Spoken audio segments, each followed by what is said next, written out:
This program is brought to you in part by SalCal Real Estate Connections.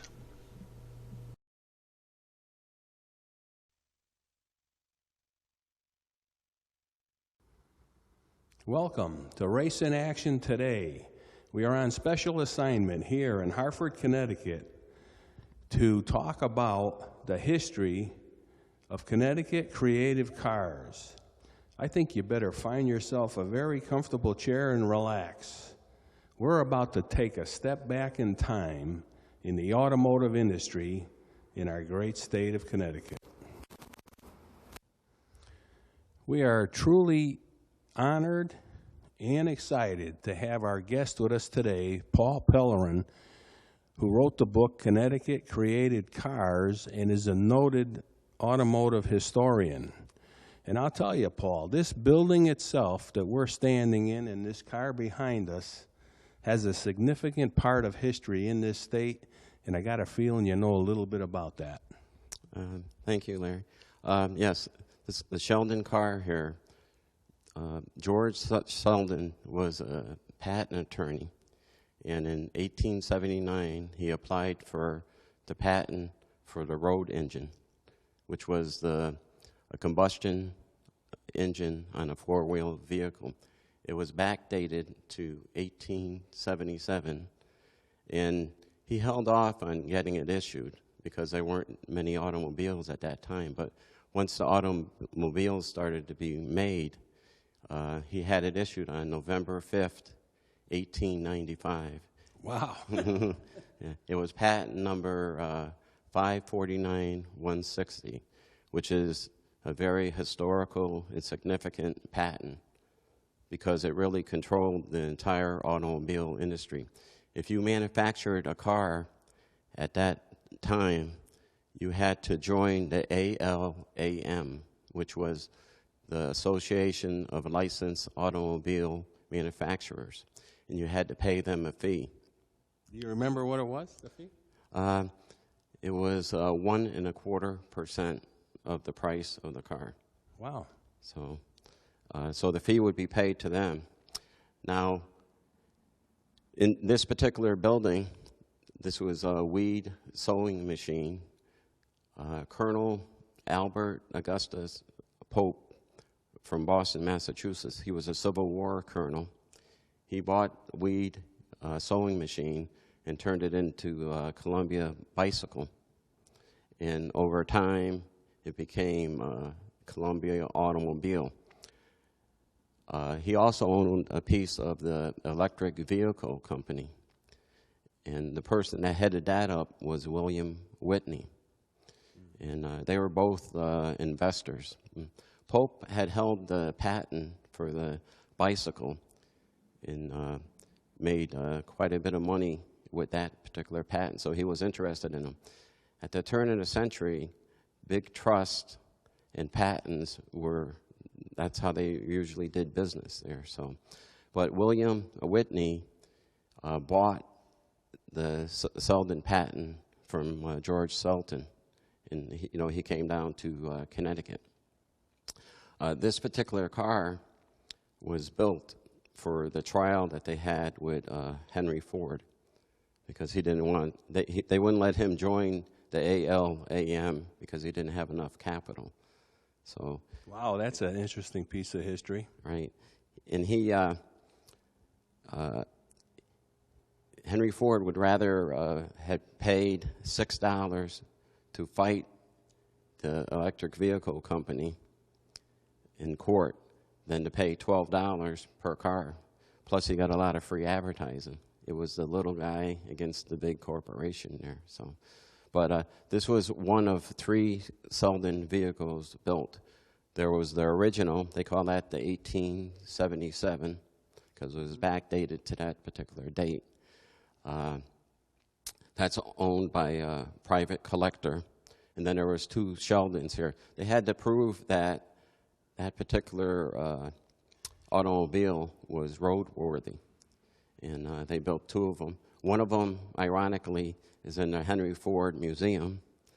And the other one is right here where we stand here. So this is a very significant piece of not only Connecticut automobile history, but the entire world. Yeah, the electric car company, they actually were going to build taxi cabs? Yes, that was his thought there, William Whitney there. He was in New York, and he could see how they easily could travel in the snow. So he decided he wanted to do that. It's ironic that an electric vehicle company bought the patent for a gas combustion automobile, but he was an investor, and he saw the possibility of making money with that. Now, also, the engine in this car, in the Selden car, was kind of a different. It wasn't a real combustible engine like you have today. Wasn't it like something to do with turbocharged or something? Well, it went to court, and that's one of the reasons that they lost the Selden patent in 1911 there. The Selden motor was based on a Brayton design. It was a two-cycle motor that used compression, and there was an internal light, and they used gas vapors.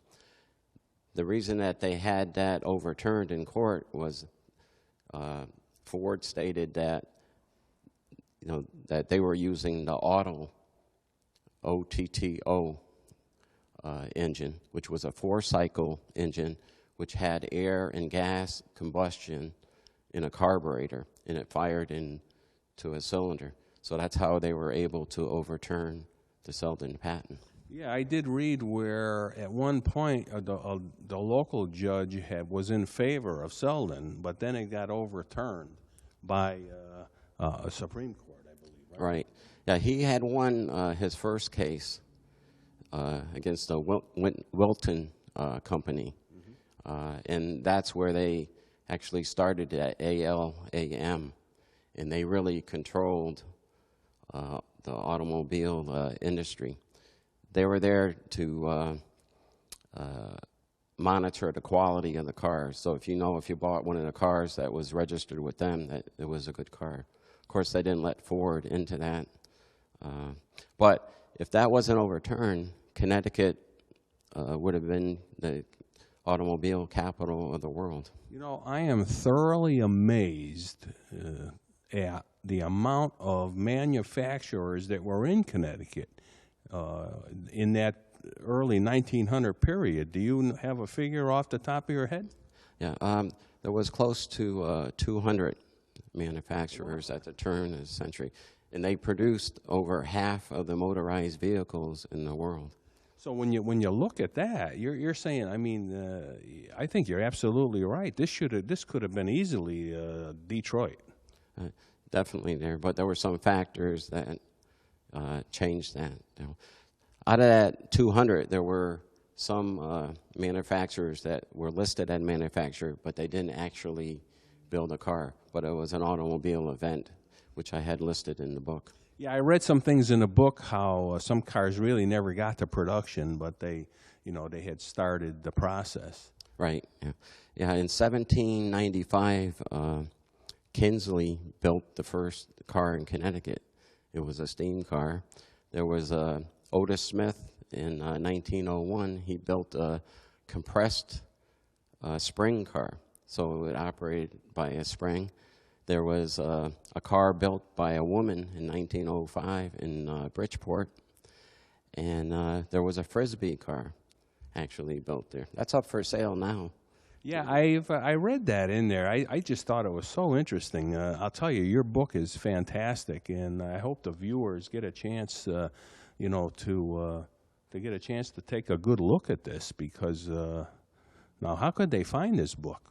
Okay, well, they could write me at P.O. Box 1433, Avon, Connecticut, 06001, and I'll be able to sell my book. It's also on eBay. If they do a search for Connecticut created cars, it would be listed on there. I mean, it's so interesting.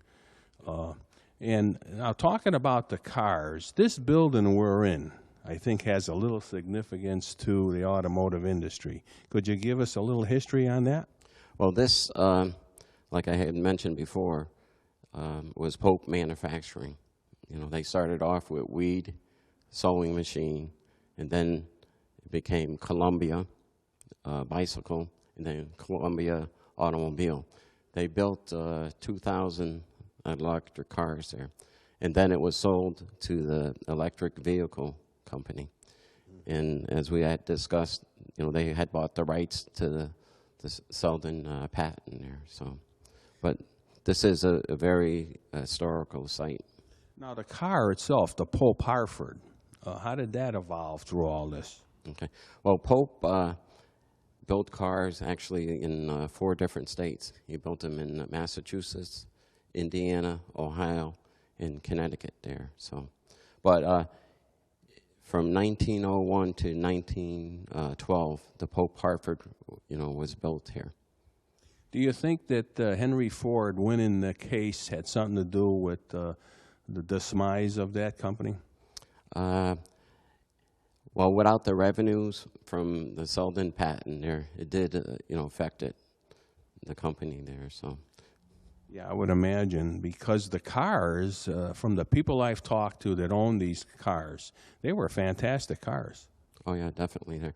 And I believe we're going to go see one in the near future there at the AAA. Yes, we're very excited of having the opportunity to go over and have a look at that car and talk to McPherson there about it. I'm sure Jim is going to be kind of narrating for us, and it's going to be very interesting.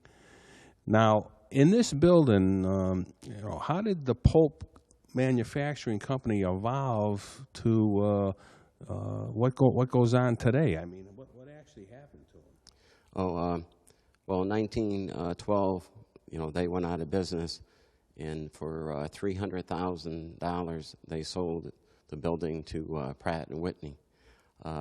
Over time, Aetna owned it.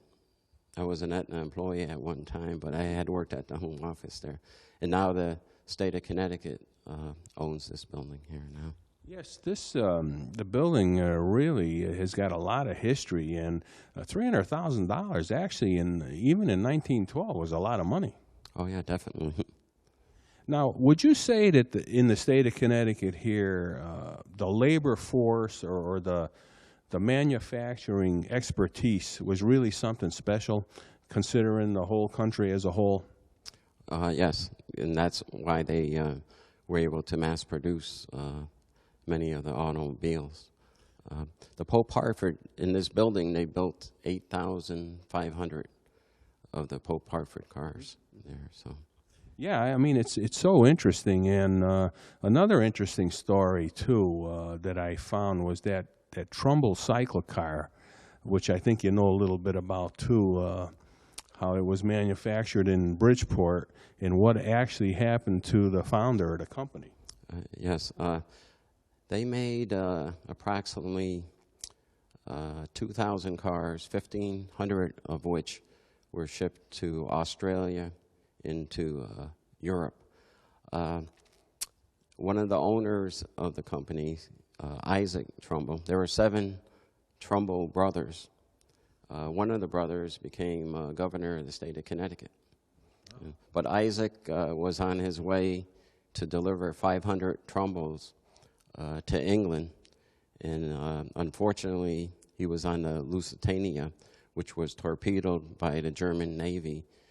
You know, he passed away, all the Trumbulls were lost, and that was the demise of the Trumbull company. Yeah, that's really a sad story when you think about it, but in those cars, I had a chance to look at one recently at a car show, and I mean, for $425, you could buy a brand new car.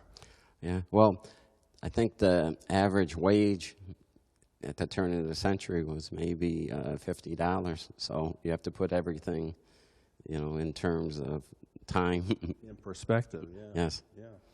You know, so, but they built, let's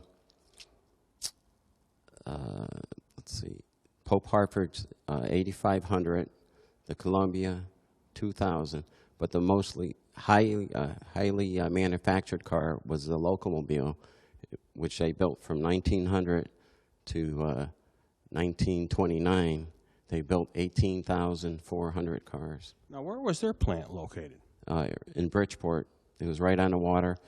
The plant is no longer there, but if you go and you see those two large tankers over by Seaboard Park, that's where the factory was. Wow, I mean, that's a big piece of history, too. But oddly enough, we don't see those cars very often. Yeah. Well, a lot of those cars were made with brass, and so when the war came, they wanted to melt a lot of those cars down for the valuable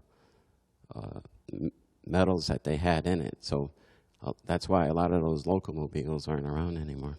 Yeah. Now tell me, I actually was born in New Britain, Connecticut, and there was a car there, the Corbin. Do you have some knowledge of that?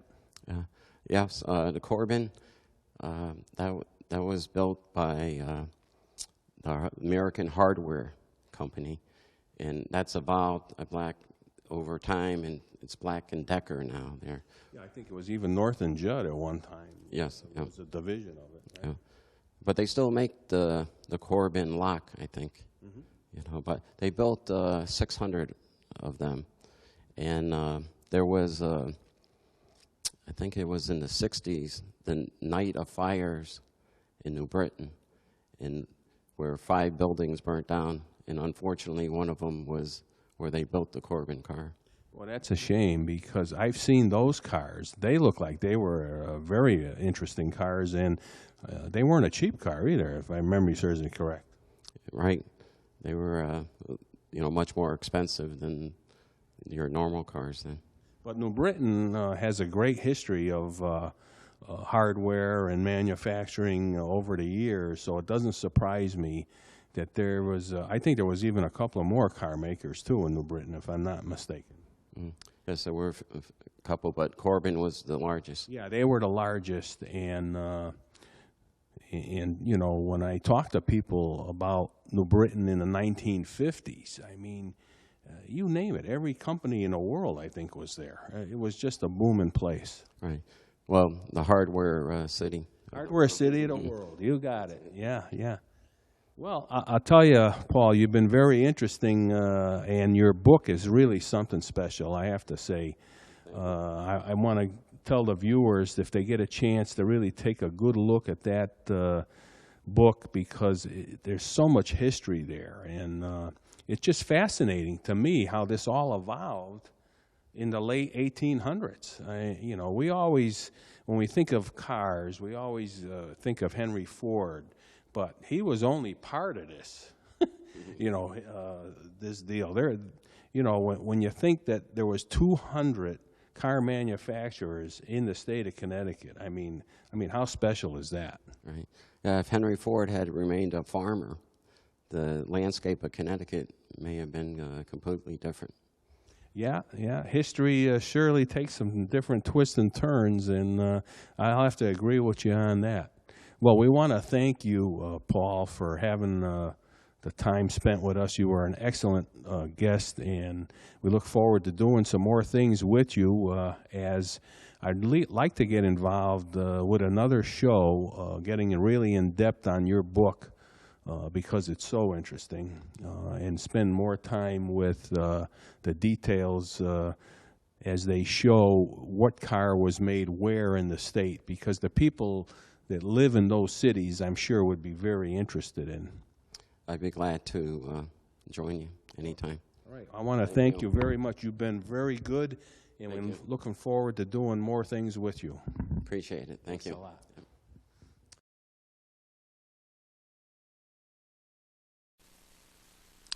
This is what 450 Capitol Avenue actually looks like today.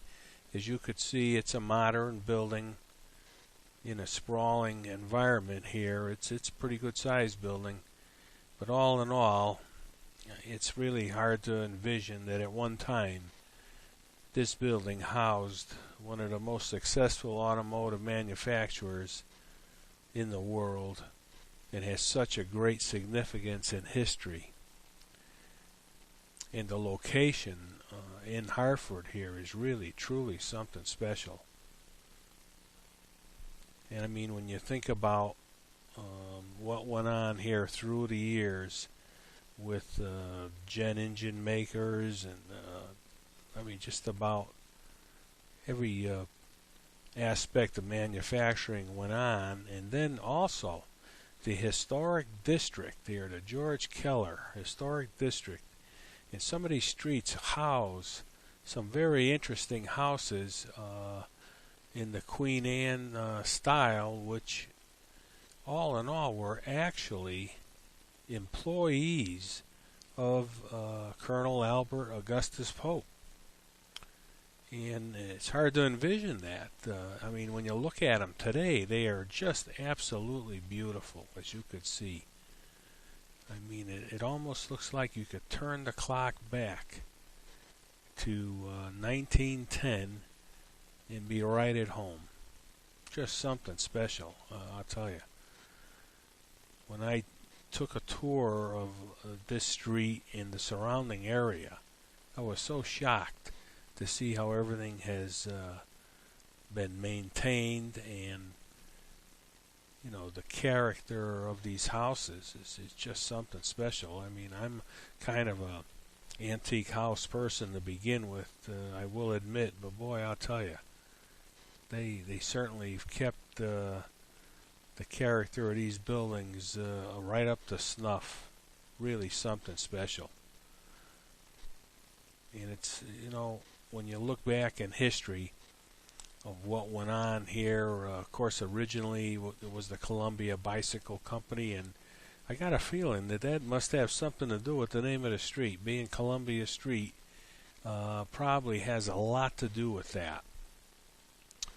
And, of course, you know, further into history, as time went on, the automotive industry, which Colonel Albert Augustus Pope was truly an innovator and built some absolutely gorgeous cars.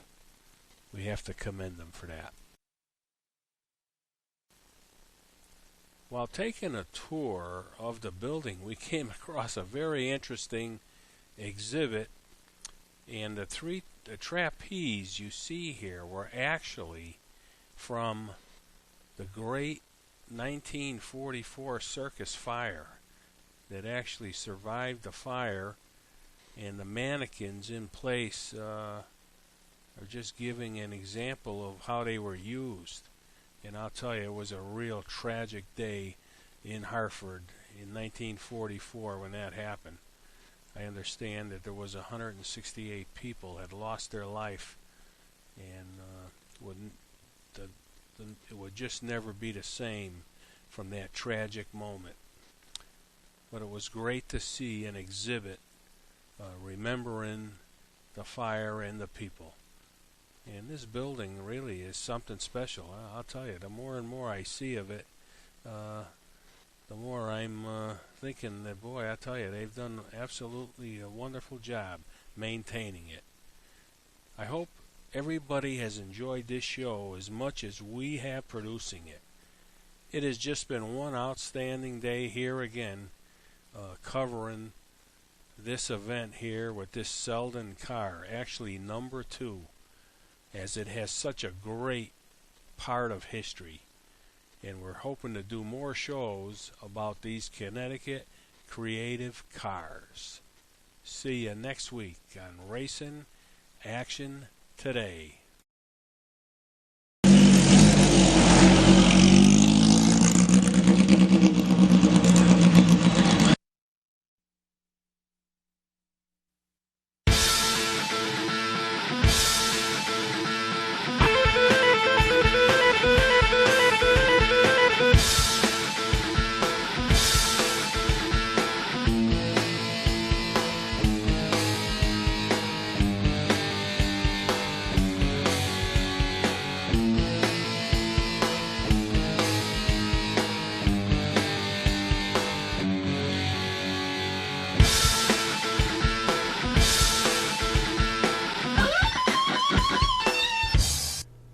This program is brought to you in part by SalCal Real Estate Connections.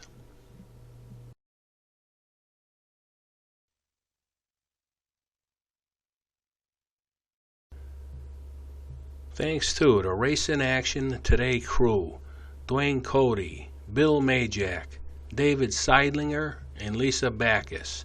And also we want to thank our home station, Nutmeg TV, for all their support and all the great things they do.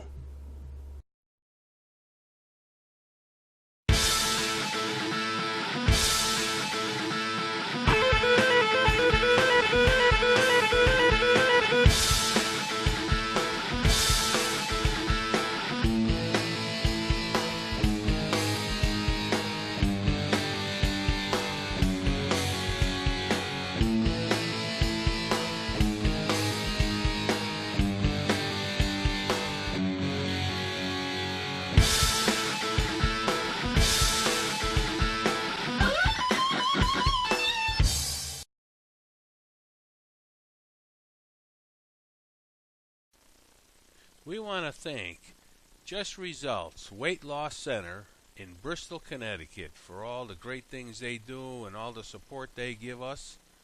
And also we want to thank American Embroidering, Lisa Mariano, for all the great things she does and what they do back at their facility in Berlin, Connecticut. And last and not most of all, we want to thank PBF, Pryor Brothers Fabricating in Berlin, Connecticut for all the great things they do.